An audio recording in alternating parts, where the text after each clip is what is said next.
My name's Sarah Savoy, and I'm very excited that my cookbook, Savoy Kitchen, A Family History of Cajun Food. I learned pretty much everything I know in the kitchen of my family home. Everything in Louisiana happens in the kitchen. That's where all of our instruments are, the accordions, fiddles, guitars. If you're gonna cook something, somebody's gonna be around playing music. Bass, piano. If somebody's in there playing music, you wanna go in and cook something for them. It's where I learned how to play music. It's where I learned how to cook. I learned my whole life, my family history, about Cajun culture, why our culture is so very important to the U.S., what makes it so special and unique, all around the kitchen table or standing at my dad's feet while he was cooking a gumbo or something.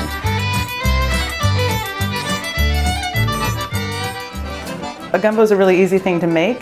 You can make it for 3 people or for 100 people with fairly little effort. You cook it in one pot and you just leave it. You don't have to babysit Cajun food because you want to go drink beer and play music with your friends, right?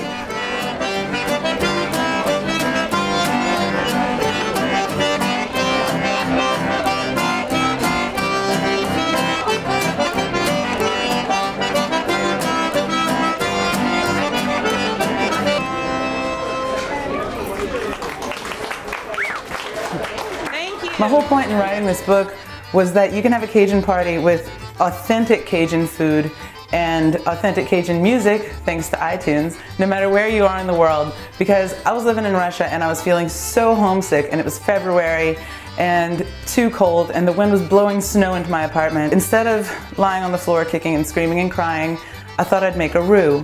This is the smallest roux I've ever seen in my life.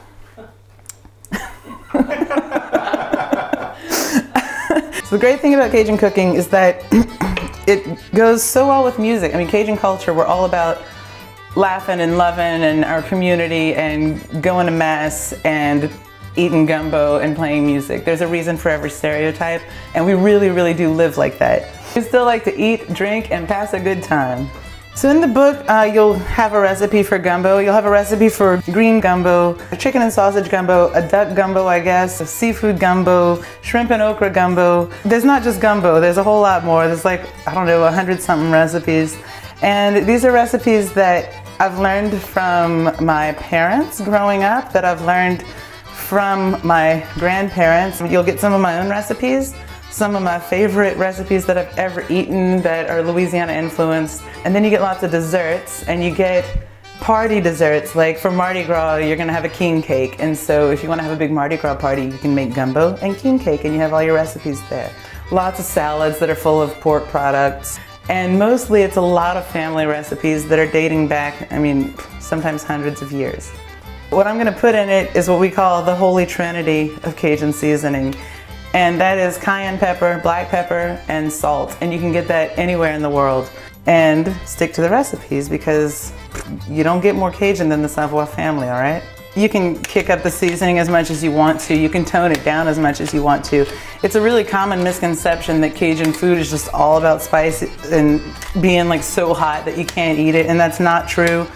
You should be able to taste everything else that's happening in the food. So it's like a good song. The accordion shouldn't be overpowering the fiddle or whatever. So now we want to let this sit in the pot for about 40 minutes, just until everything's nice and cooked together.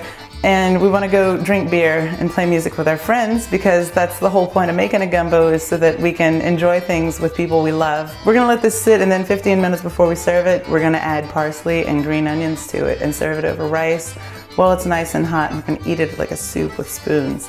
And then we're going to go out dancing. All ready? I once broke up with a guy because he put basil in my gumbo. I left.